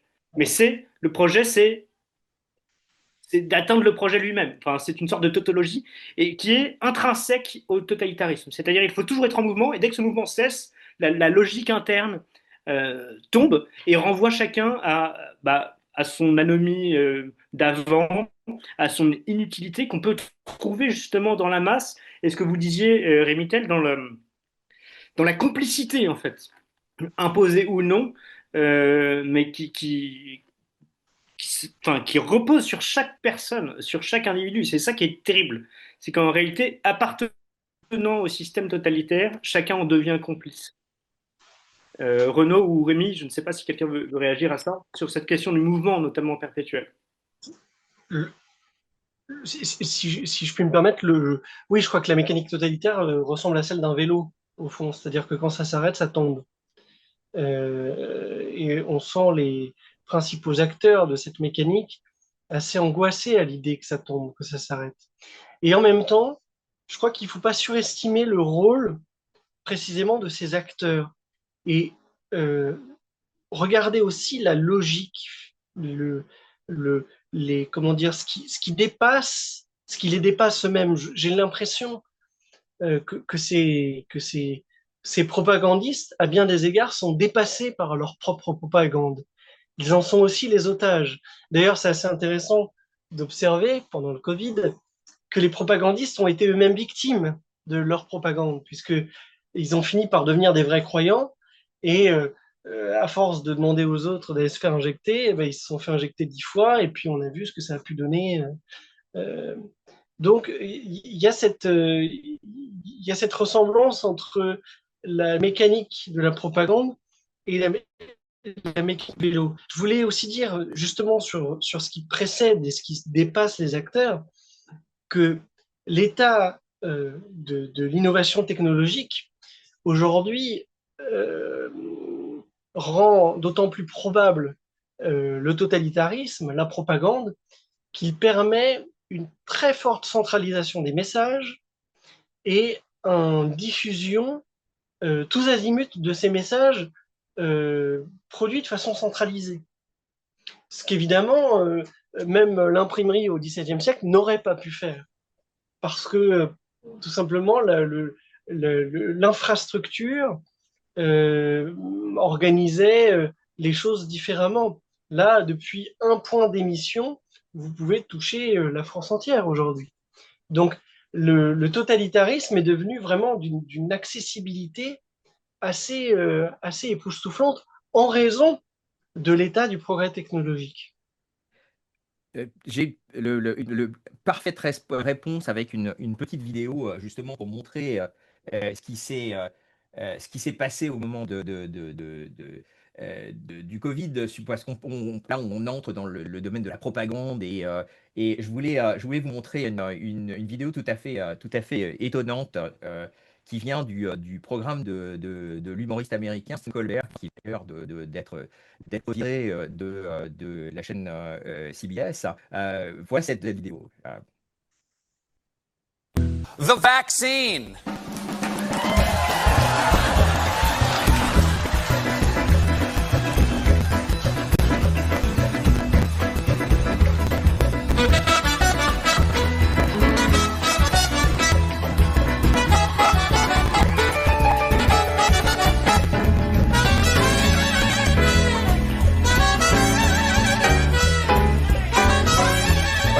Je pense que vous avez... alors, pardon. Je pense que vous avez tout à fait compris. Et par là, je voulais insister sur l'aspect de festivisation en même temps de tout ça. Il y a eu tout un aspect en même temps de rendre ces espèces de pulsions mortifères tout à fait attrayantes. Et je me rappelle d'ailleurs que dans une interview par Stephen Colbert d'Anthony Fauci, Stephen Colbert mentionnait l'assimilation entre le vaccin et le sexe, en fait. C'était pour rendre le vaccin presque aussi attrayant que le sexe. Donc, il y a eu tout cet aspect en même temps dans cette propagande de festivisation d'un message. Alors, là, on mêlait à la fois, je pense, et ça a été en même temps, le Covid a été une grande courroie de distribution où on est passé d'une sorte de dystopie qui était plus fondée sur la séduction, la mondialisation, le progrès, la croissance, etc., à tout d'un coup une espèce de révocation de l'idée on est, a priori, on est mortel. Et j'ai retrouvé un texte tout à fait intéressant en même temps qui date de 1995 pour montrer combien ce qu'on a vécu était quelque chose de révélateur. C'est un petit texte de Philippe Murin dans une chronique qui s'appelait La modification, autopsie du pacifisme. Et voilà comment Philippe Muret commençait son texte. L'autre jour, en plein Paris, je m'arrête devant une terrasse de café, subjugué par le spectacle de 5 ou 6 individus assis en rond à une table. Dans un bistrot, me dira-t-on, la chose n'a rien de surprenant. Ce qu'il était davantage, c'était les masques qu'ils portaient, de superbes masques anti-pollution qui leur cachaient le bas du visage. 5 masques blancs, nets comme la santé en soi, propres comme l'argent blanchi, purs comme l'enfant qui vient de naître. Qu'est-ce qu'ils faisaient là, à cette table, silencieux et pour cause, sérieux comme des papes, sages comme des images? Ils se protégeaient, ils se mettaient à l'abri des offensives malsaines. Ils se dressaient comme des forteresses vivantes contre les agressions de notre triste époque. Attaques sournoises de vapeurs méphitiques, poussières cancérigènes, nuées radioactives, violences à la télé et autres brouillards empoisonnés dus à l'utilisation abusive de pesticides et d'engrais chimiques. À eux cinq, leur groupe un peu morbide et prophylactique était comme la métaphore de toute notre époque, une sorte de métaphore à 5 ou 6 têtes de l'être humain contemporain lancé dans la seule aventure qui vaille encore la peine qu'on s'y hasarde, la protection de soi-même, redoublée de l'exhibition de cette protection et de la protestation qui va avec. Je crois que ça résume tout à fait l'atmosphère tout à fait onirique de propagande à laquelle on a assisté pendant toute cette période du Covid. Renaud, est-ce que je peux vous raconter une anecdote que m'évoque la lecture de ce texte que je ne connaissais pas? J'ai vécu un truc assez marrant, enfin pas très marrant en réalité, au moment de cette période. Je me promenais sur les quais à Paris et j'étais absolument seul, vous voyez. Et à l'époque, je fumais encore, donc j'étais en train de fumer une clope, donc j'avais pas de masque. Et à un moment, je croise quelqu'un, mais vraiment à plusieurs mètres de moi, hein, masqué. Il se retourne, je me retourne, et je me dis que c'est quelqu'un que je dois connaître, mais que j'ai pas reconnu avec son masque. Et on va se saluer. Enfin, le type me regarde, me fait, mais vous avez toussé. Je fais, oui, oui. Mais ma maman m'a appris à mettre ma main dans ma bouche quand je tousse, ce que j'avais fait. Et vous avez fait exprès de tousser. Je fais, non. Et vous avez toussé sur moi. Non, non. Et le mec se rapproche de moi et me fout un coup. Et moi, je reste ébahi, je ne riposte pas, je dis rien. Enfin, je suis tellement stupéfait par la situation que j'arrive pas à réagir et le type s'en va. Mais pour vous raconter, enfin, ça n'a rien de gravissime en soi, mais je pense que c'est quelqu'un qui n'avait jamais dû foutre un coup de sa vie, mais simplement, il a vu quelqu'un marcher dans la rue sans masque et qui a toussé. On était en plein hiver et puis j'étais en train de fumer, ce qui n'est pas bien. Je vous déconseille de fumer. Mais il a cru que je faisais exprès de lui transmettre une maladie, enfin, par volonté malicieuse. Et il en est venu à la violence physique. Ce qui, enfin, quand il réfléchit à cette psychologie, devient complètement folle, délirante. C'est des choses que jamais quelqu'un n'aurait fait en temps normal dans une société civilisée. Et d'un seul coup, il y a eu une sorte de permission de se jeter sur les gens comme ça et de les agresser. Et c'est parfaitement authentique, hein, ce que je vous raconte, et ça me rappelle enfin, votre lecture de Muret avec ces gens masqués qui pensent à leur propre sécurité à cette terrasse de café me rappelle cette anecdote. Oui, Alexandre, dans l'anecdote que vous racontez, je vois deux choses. Premièrement, l'effet concret de la politique de bouc émissaire, de désignation d'un bouc émissaire, non, dans le Covid, ça c'est très clair. Et deuxièmement, cette idée que, au fond, quitte à souffrir, tout le monde doit tomber ensemble. Et il y avait quelque chose de profondément nihiliste, c'est-à-dire que à l'heure où on explique que les droits des uns n'enlèvent rien aux droits des autres, finalement, quand bien même ça ne représentait aucun intérêt d'un point de vue sanitaire, d'un point de vue médical, il fallait souffrir ensemble. Et personne n'avait le droit à son petit espace, à son petit interstice de plaisir ou de bonheur. Il y a des gens qui ont été révoltés, par exemple, d'apprendre que certains Français quittaient le pays pour aller skier en Autriche lorsque les télésièges étaient fermés en France, mais les stations de ski ouvertes. Vous voyez bien que là, on n'est plus dans le médical, on est simplement dans le fait de considérer, moi je souffre, et donc si je souffre, l'autre doit souffrir aussi. Et ça, c'est quand même quelque chose d'assez... c'est un trait vraiment saillant de cette époque du Covid, qui, effectivement, par ailleurs, parce qu'il fallait bien faire accepter les choses, a beaucoup joué aussi sur la question de la séduction. Et tout à l'heure, on évoquait le catholicisme. Euh, le diable ne se présente pas à vous avec les yeux injectés de sang, euh, les dents pointues, en hurlant des insanités. Non, le diable, c'est le musicien, c'est celui qui vous prend par la séduction, précisément. Et c'est ce qui a été fait Et vous également. serez comme des dieux. Et oui, c'est ça. Et rappelez-vous de New York, où on proposait, c'est pareil, c'est très intéressant. Le Covid, c'est pas bon pour la santé, donc on proposait à ceux qui allaient se faire vacciner contre le Covid du cannabis. Intéressant, vous voyez, il y a quand même une contradiction manifeste dans l'objectif, c'est-à-dire vous menez une politique de santé publique, ceux qui obéissent à la politique de santé publique sont récompensés en détruisant leur santé. Ça, c'est de la séduction. Et la séduction qu'aurait dû normalement mettre la puce à l'oreille d'un certain nombre de personnes. Je ne reviens pas sur des exemples encore plus grossiers où on a proposé à des vaccinés de recevoir gratuitement les services d'une prostituée ou autre, mais pour dire qu'il y a eu aussi dans la manipulation, il y a eu cette ambivalence. Évidemment, le bâton ne suffit pas, parce que là, à un moment, la peur cesse.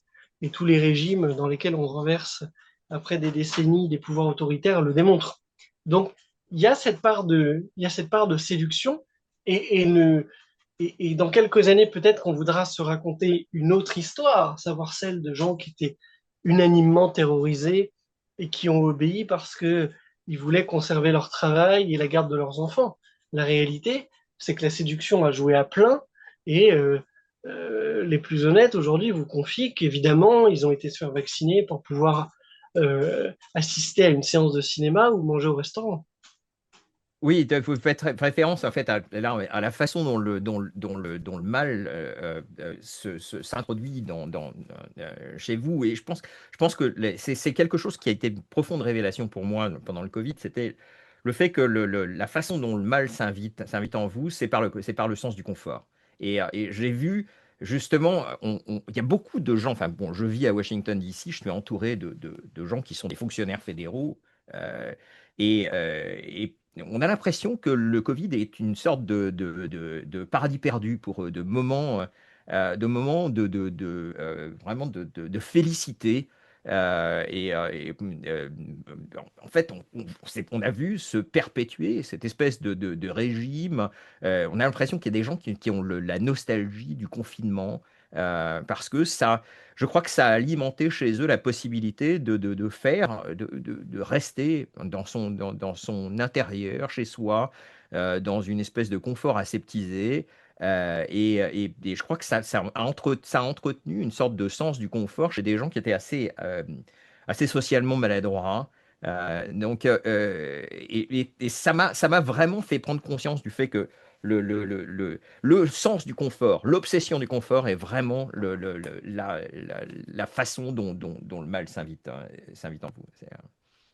Si je peux juste réagir en deux mots à ce que vous Mhm, venez de dire, Renaud.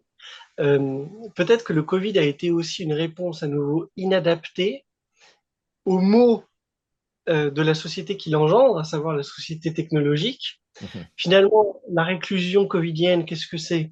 C'est un certain retour à la nature pour les plus chanceux, mhm, qui ont passé le confinement dans leur maison de campagne. C'est un certain retour du silence de la possibilité d'être face à soi-même. Et c'est comme si le Covid, qui est le pur produit de la société industrielle, était venu de façon inadéquate en tempérer les excès. Et c'est aussi ce que je perçois dans la nostalgie d'un certain nombre pour les moments de confinement, parce que ce dont ils nous parlent, c'est du fait que ils étaient avec leurs enfants, alors que d'habitude ils sont dans le métro, euh, dans le brouhaha et dans le chaos.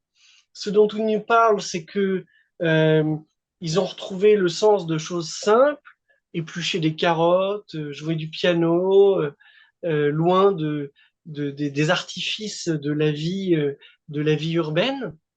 Et donc, je me demande si, à nouveau, de façon, dans une logique purement diabolique,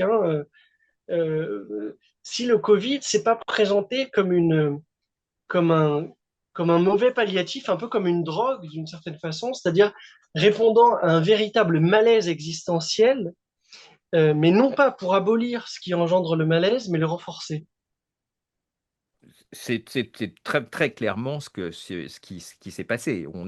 Encore une fois, je crois qu'on est vraiment dans une continuité, on est dans une amplification de phénomènes à l'œuvre qui préexistaient au Covid, dans une révélation, dans un dévoilement de tendances extrêmement sinistres qui font que on vit maintenant dans un après. Et c'est peut-être la question vers laquelle je souhaiterais qu'on se dirige maintenant, c'est la prospective, parce que là, on voit très très bien que on est arrivé avec cet épisode du Covid à la fin de quelque chose, à la fin un récit qui a volé en éclats, avec en même temps la promesse une amplification maintenant de la contrainte pour essayer de perpétuer ce récit qui a volé en éclats. Et quel va être l'après et d'une certaine façon, quel est le récit que nous voulons opposer à ce dévoilement de la machine, cette amplification des tendances les plus sinistres de la machine. Et là, c'est la question que je voudrais vous poser à tous les deux. Bah, si vous permettez, Renaud, il y a un point que vous avez soulevé tous les deux qui m'intéresse beaucoup, c'est cette question du confort qui me semble paradoxale, parce qu'effectivement, pendant le temps du Covid, on a eu un retour au confort à l'intérieur. Enfin, à titre personnel, moi j'habite à la campagne, donc on nous a payé pour rester chez nous, donc c'était pas désagréable en tant que tel. En revanche, il y a le problème du confort intellectuel. Or, je reviens à cette question de la définition du totalitarisme qu'on a notamment chez Orwell.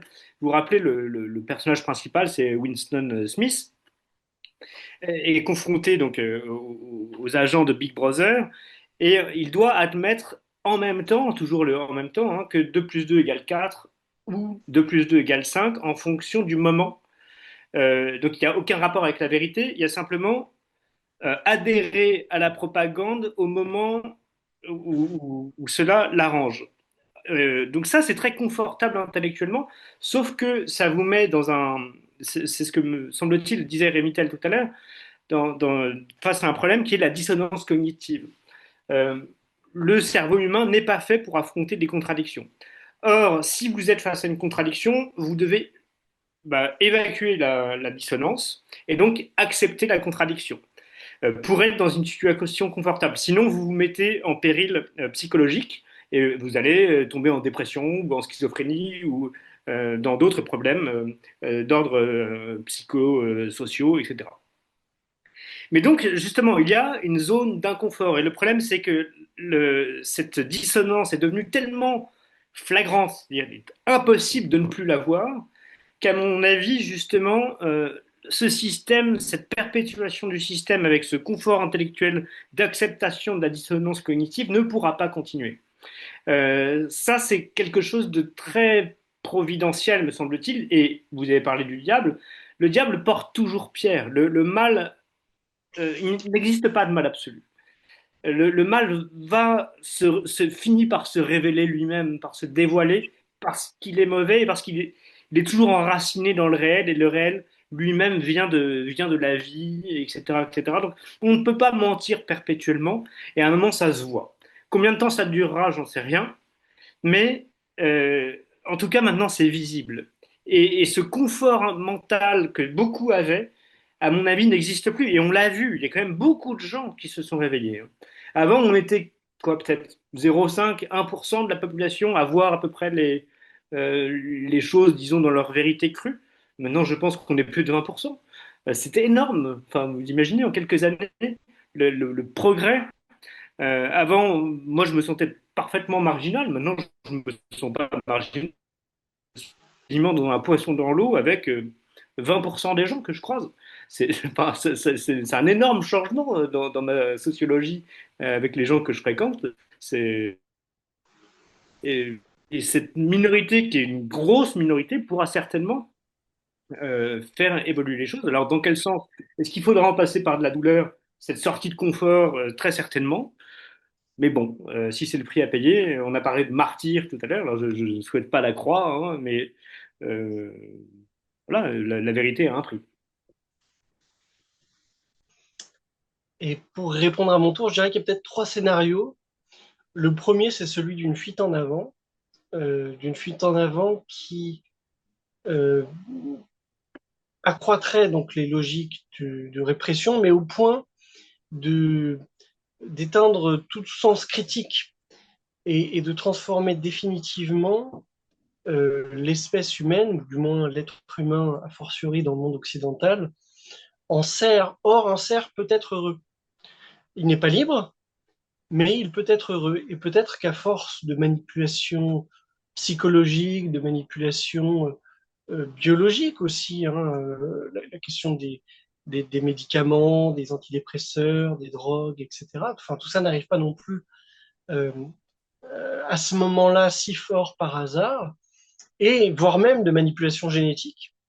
On parviendra à créer une espèce euh, dénuée de toute liberté, ce qui est absolument contraire à la définition de l'homme, avec un grand H, mais qui s'accommoderait d'une certaine façon de cette situation d'esclavage complet dans la satisfaction via des paradis artificiels, le métaverse, les drogues de synthèse, etc., etc. Ça, c'est peut-être le premier scénario. Donc, c'est-à-dire une humanité pas forcément malheureuse, mais en tout cas euh, inévitablement prisonnière du désir de la machine, ou du besoin plutôt de la machine. Peut-être deuxième scénario, celui d'un effondrement euh, similaire à celui qu'a connu l'URSS après 89, à savoir d'une sorte de désintégration sociale, d'hyperviolence aussi, de, de, de, d'anarchie, dans l'attente d'une solution politique, sachant qu'on a quand même quelques difficultés qui peuvent être transformées en chances, mais difficultés face à nous, notamment la question de l'endettement, c'est-à-dire qu'aujourd'hui, on ne peut plus rien faire puisqu'on n'en a plus les moyens, et de la crise du système aussi éducatif, puisque pour reconstruire, bah, il faut reconstruire avec des gens qui ont des idées un peu claires. Or, le bas blesse aussi dans cette matière. Ou enfin, troisième possibilité, on boucle la boucle avec l'introduction. Nous sommes dans un moment apocalyptique, nous sommes dans un moment biblique d'une certaine façon, de dévoilement, et là c'est la parousie. Et d'une certaine façon, on, on se prépare ou on s'y résout, enfin, le plus joyeusement possible. Et du point de vue du croyant, c'est tout sauf improbable en réalité, au vu de cette inversion là, devenue quasiment chronique des repères, du langage qui a été vidé de son sens, et puis on a été au bout du bout. Euh, Quand bien même on voudrait produire d'autres horreurs, quand bien même la modernité technicienne voudrait produire d'autres horreurs, mis à part la massification des horreurs existantes, je vois pas vraiment ce qu'elle pourrait faire. Elle a été, elle aussi, au bout du bout. Donc, c'est pas forcément à exclure, et c'est pas forcément le scénario d'ailleurs le moins souhaitable. Voilà, donc c'est ma réponse. Je pense on est face à ces trois chemins, et que assez rapidement, c'est-à-dire d'ici moins de 10 ans, on saura sur lequel on s'engage. Oui, répondre, je trouve que les trois scénarios sont à peu près les mêmes que ceux que j'ai envisagés. Le premier mentionné, il est d'ailleurs très bien résumé par un petit bouquin qui est le dernier bouquin, bizarrement, de James Lovelock, l'auteur de l'hypothèse Gaïa.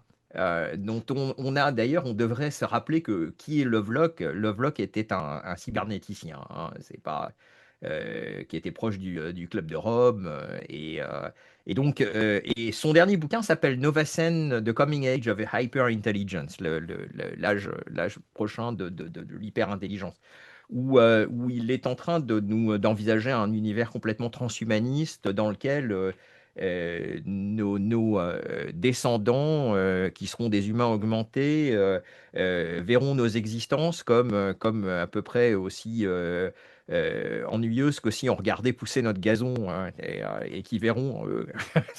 Donc il y a des images tout à fait incroyables et d'ailleurs, c'est tout à fait intéressant que Lovelock demeure le héros des écologistes, parce que c'est vraiment, on est là-dessus, il y a Lovelock était vraiment un cybernéticien. On est un petit peu comme Bruno Latour avec son idée du vaisseau spatial Terre. Bon, enfin, on trouve des choses comme ça. Donc, une chose tout à fait effrayante, qui rappelle d'ailleurs Théllard de Chardin, dont Charbonneau disait qu'il était le prophète d'un âge totalitaire. Donc, ensuite, l'effondrement. Alors, il y a un documentaire absolument extraordinaire d'Adam Curtis qui s'appelle Tromazone, sur l'effondrement de l'Union soviétique, justement, sur toute cette période de violence. C'est vraiment quelque chose à regarder parce que quand on regarde ce documentaire, on perçoit des similitudes tout à fait frappantes entre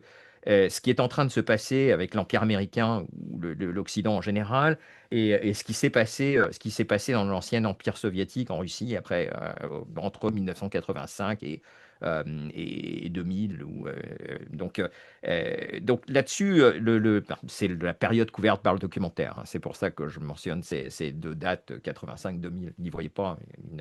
Euh, n'y voyez pas un message subliminal en faveur de Vladimir Poutine, hein.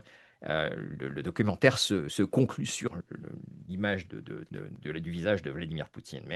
Et puis effectivement, la parousie, je pense que, et là c'est un peu l'hypothèse que formule Kings North, qui dit constamment que nous sommes dans une sorte de traversée, nous sommes dans un désert. Nous devons nous éloigner du monde pour pouvoir le retrouver. Et là-dessus, Kings North, qui est d'ailleurs, c'est intéressant parce que Rémi, vous me disiez que vous vous êtes converti, le Covid a été instrumental Oui. dans votre conversion à la religion catholique. Kings North, lui aussi, s'est fait baptiser en plein milieu du Covid en 2020. Euh, euh, il est devenu chrétien orthodoxe. Et Kings North, lui, est devenu un auteur assez controversé d'ailleurs dans le monde catholique, puisqu'il a même été le speaker d'une fameuse conférence annuelle organisée par la revue catholique First Things, qui s'appelle la Erasmus Lecture, qu'il a donné en 2024, qui s'appelle Against Christian Civilization. Et Kings North dit qu'on est en train de traverser, on doit se ressourcer en partant dans le désert. De là, on ne sait pas ce qu'il en sortira, mais de toute façon, il y a cette idée de parousie. Et je pense que c'est assez. On est vraiment devant une sorte d'interrogation.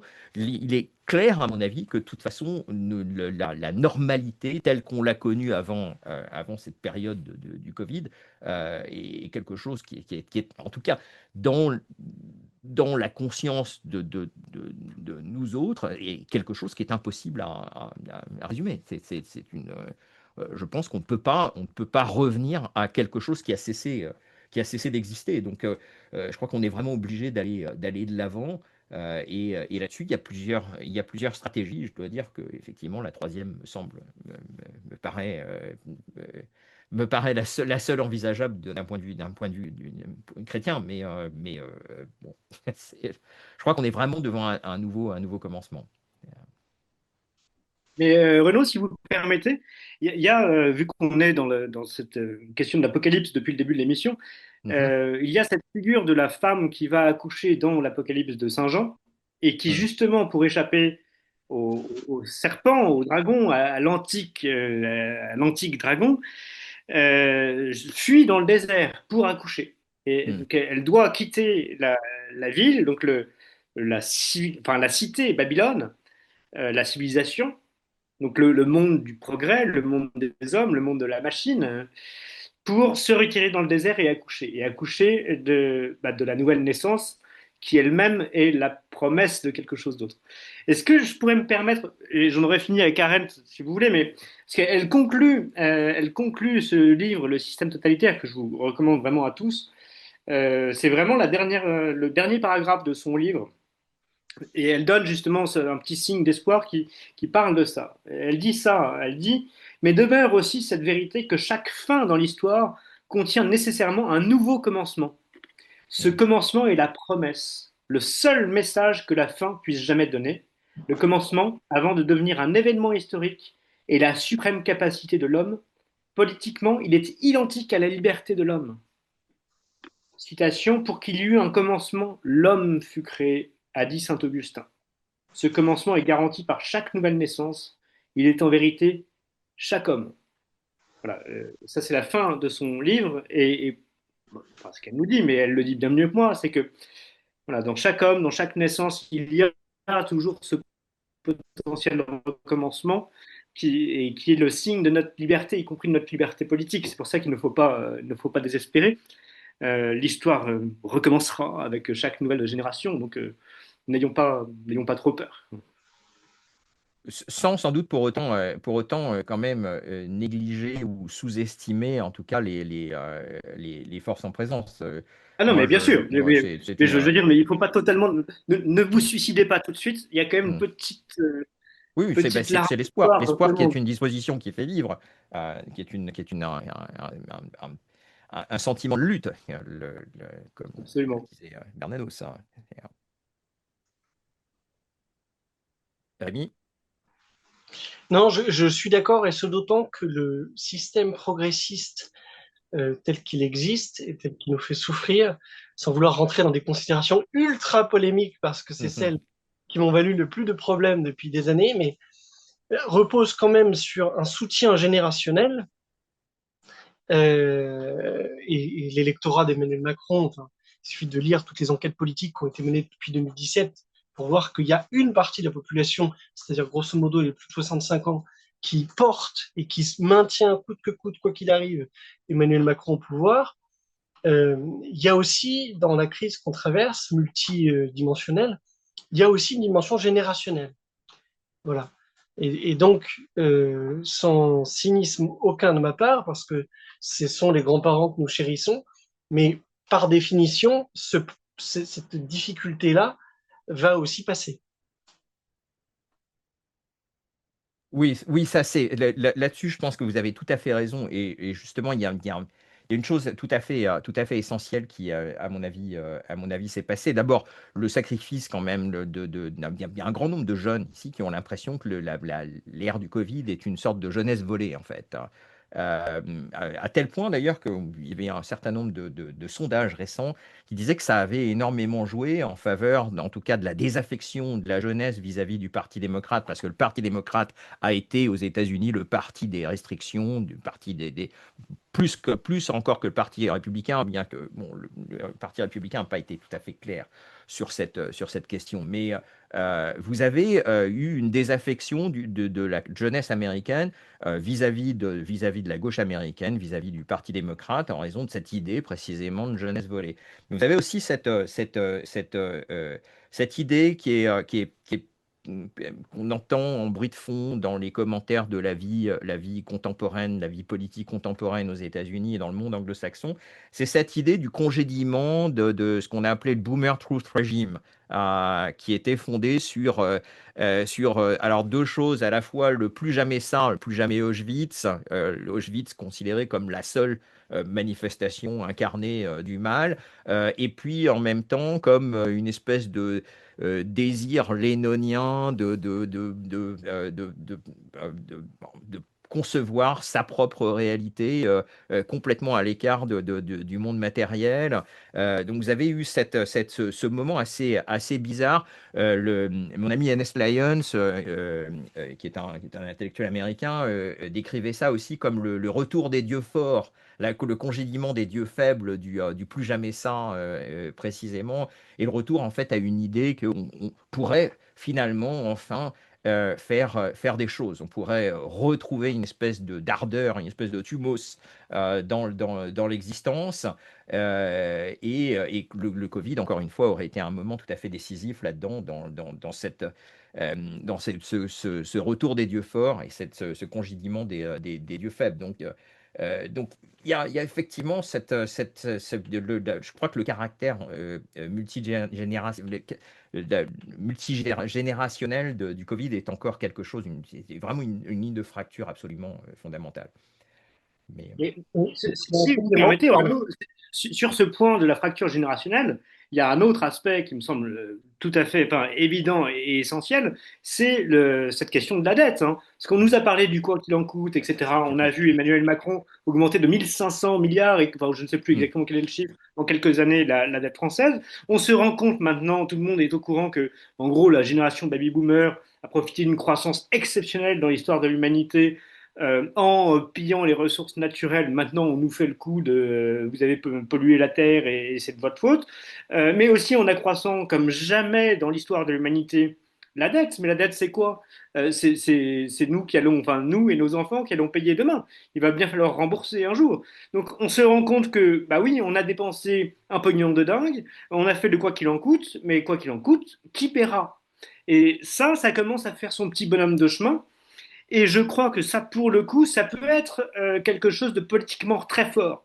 Parce que je ne crois pas que comment dire, le débat sur la vérité mm. soit quelque chose qui puisse engager une révolution sociale majeure. C'est très intéressant philosophiquement, mais ça reste pour une petite minorité. En revanche, la question du porte-monnaie, ça va toucher tout le monde et ça va faire très très mal. Et là ça peut réagir.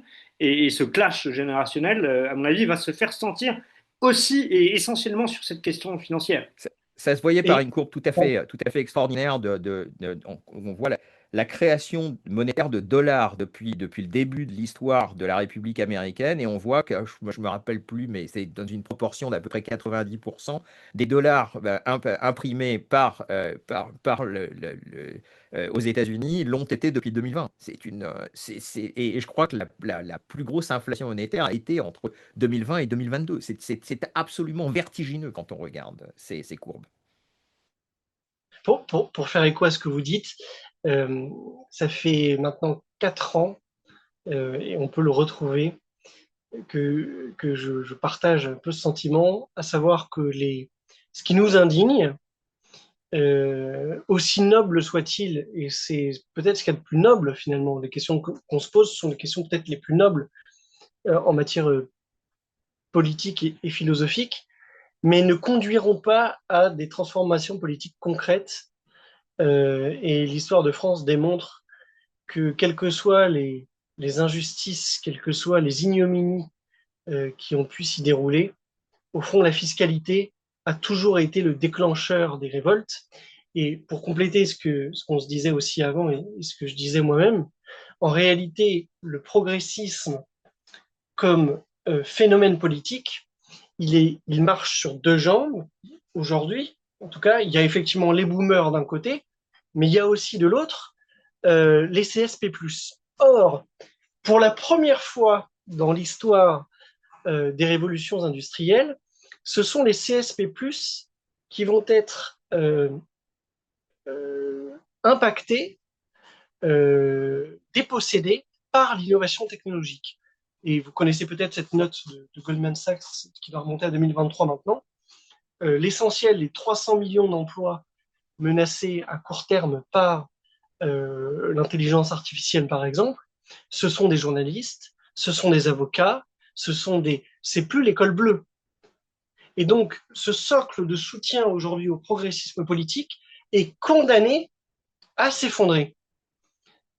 Nécessairement, si vous voulez, quand le chef d'orchestre change, la mélodie va changer. Et là, pour le coup, en dehors de toute considération eschatologique. Mais effectivement, on est là dans les douleurs de l'enfantement, pour reprendre une image biblique, et dans ce temps difficile vers ce qui vient et dont on peut espérer qu'il soit évidemment meilleur que ce qu'on connaît aujourd'hui.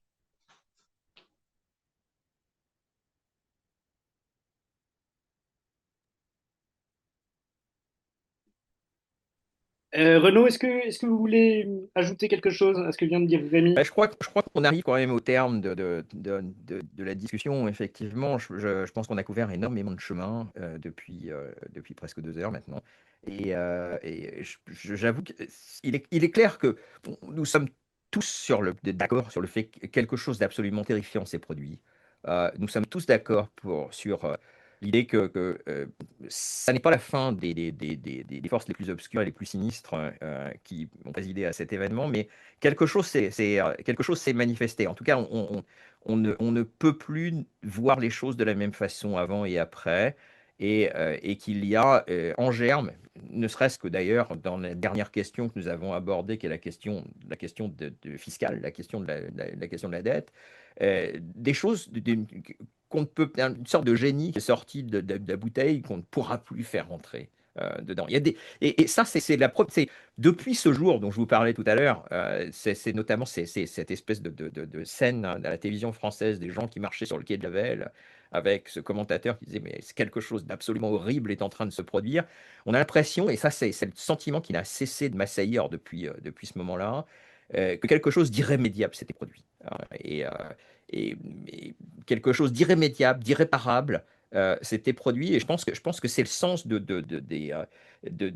c'est là la tragédie, au sens propre du monde occidental, c'est que nous ne sommes pas prêts à affronter des situations tragiques. Or là, je pense que nous sommes rentrés à ce moment-là dans une logique véritablement tragique dans laquelle nous ne pourrons plus rétablir ce leurre douillet qui était la normalité. Donc, nous naviguons depuis maintenant 5 ans dans une post-normalité, et je dois dire que c'est toujours en fait assez difficile de s'y habituer. Donc. Mais Renaud, est-ce que cette normalité dont vous parlez était elle-même anormale? Pendant des générations et des générations, l'humanité n'a pas vécu au détriment de ses enfants, de ses petits-enfants, n'a pas vécu au-dessus de ses moyens, n'a pas vécu dans une sorte de culte déraisonné du progrès, en misant tout sur demain sans jamais tenir compte de hier et d'aujourd'hui. Et j'ai l'impression que c'est simplement un retour justement Mm, à la vraie normalité. Alors ce retour va mm, faire mal, parce mm. qu'on est en train de débrancher la prise d'injection en intraveineuse d'héroïne qu'on se shoot depuis 80 ans en permanence. Et oui, oui, ça va faire très mal. Après, encore une fois, je ne voudrais pas laisser les auditeurs sur des images de désespérance. J'ai toujours, je crois que je suis comme vous, un lecteur de Tolkien, et peut-être qu'on fera Mm. quelque chose là-dessus ensemble, Oui. cher Renaud. Cette image de Minas Tirith un peu dépeuplée, il n'y a pas tous les hommes qu'il faudrait ou qu'il y avait eu avant à l'époque de la grandeur, et pourtant arrivent dans cette cité des petits, des semi-hommes, des gens qu'on n'attendait pas, qui n'ont pas la gueule de héros, qui ne sont pas des grands elfes ou des grands magiciens ou des grands rois, et qui pourtant, à leur petite échelle, jouent leur rôle, et finalement ce tout petit rôle va s'avérer décisif et va contrecarrer les plans de l'ennemi, parce que l'ennemi ne les a pas pris aussi personne. Ne désespérez pas, chers amis auditeurs, les petites personnes, les petits actes font souvent les grandes choses, même si on ne s'en rend pas compte. Et précisément, l'ennemi ne voit pas ça, parce qu'il méprise ce qui est humble, ce qui est petit, ce qui est Mm. masqué. Il ne voit que ce qui est orgueilleux, que ce qui est grand, que ce qui brille. Et je crois que c'est la fin de cette ère du brillant, du bling-bling. Et nous allons revenir à des temps peut-être moins confortables, c'est sûr, mais peut-être plus véridiques. Et advienne que pourra, quoi. Bah, c'est en cela que, encore une fois, je rappelle que quand même je me suis converti à la religion de mes ancêtres pendant bah, l'occasion de cette crise et que j'ai complètement renouvelé mes relations sociales. Donc, et c'est ce qui frappe de la part de tous les gens qui ont perçu qu'il se passait quelque chose d'absolument essentiel, d'absolument terrifiant d'une part et d'absolument essentiel dans leur histoire. Je lisais, j'entendais récemment une interview d'un journaliste, d'un ancien journaliste du New York Times qui a écrit un bouquin factuel, alors absolument remarquable sur la façon dont les confinements, sur la fermeture des écoles et sur la façon dont on a sacrifié la jeunesse précisément autour des questions autour de cette crise du Covid, qui disait, c'est ce qu'on entend partout, nous avons perdu énormément de relations, mais nous en avons retrouvé d'autres qui sont infiniment plus importantes, plus chaleureuses, donc là-dessus, il est évident que ça a permis de fédérer un certain nombre d'énergies, ne serait-ce que des énergies désespérées. Mais on reste effectivement alors, il y a énormément d'espoir qui se dégage de cette issue, de cette sortie de cet événement terrifiant. Rémi, peut-être le mot de la fin. Rémitel, un mot de conclusion? Non, enfin, ma conclusion rejoint la vôtre, Hmm. à savoir que si on y regarde de près, tout en ayant pour certains perdu son travail, perdu des proches, moi les deux me sont arrivés pendant le Covid, Oui, c'est vrai. d'une certaine manière, mais cette période a permis de, d'ouvrir un temps de relations authentiques, de rapports directs à l'essentiel et à la vérité. Et quand on peut pas évidemment peser le pour et le contre, ni mettre dans la balance euh, certains drames, il n'en demeure pas moins que peut-être on en sort plus humain et plus préparé d'une certaine façon qu'on ne l'était dans cette espèce de situation quasiment infantile où on continuait à téter le sein sans se rendre compte que le lait maternel avait tourné.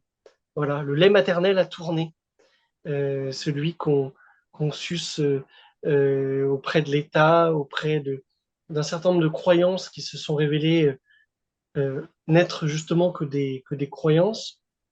Et donc, sans vouloir tirer de conclusions, comment dire, facilement optimistes du drame du Covid, parce que ça a été un drame, moi aujourd'hui, je suis mieux avec moi-même que je ne l'étais en 2019. Et je crois que le Covid a joué un grand rôle là-dessus. Et parfois, bah, pour devenir plus résistant, il faut être passé au feu. Et on a été passé au feu. Mais si on regarde cette émission aujourd'hui, qu'on l'anime, bah, c'est qu'on a survécu à l'épreuve du feu. Donc je crois que le plus facile est à venir. Et rien que ça, c'est un motif quand même de joie et de soulagement.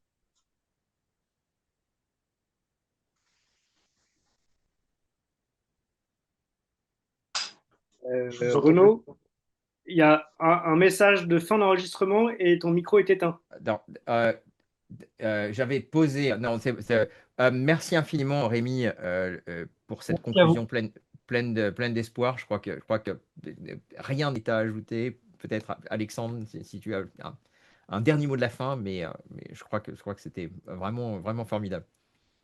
Bah non, mais je voudrais vous remercier, cher Renaud, de l'initiative de cette émission, de pouvoir prendre un peu de temps au milieu de l'été, d'avoir songé à inviter Rémi Mittel, qui est passionnant sur ces sujets. J'invite les auditeurs à lire ses livres. On a fait pas mal de références à des livres, à des reportages, à des films, des choses comme Tout ça. sera Donc mentionné. vraiment, profitez de cette invité pour allez vous cultiver. C'est très important. C'est la vérité qui nous rendra libres.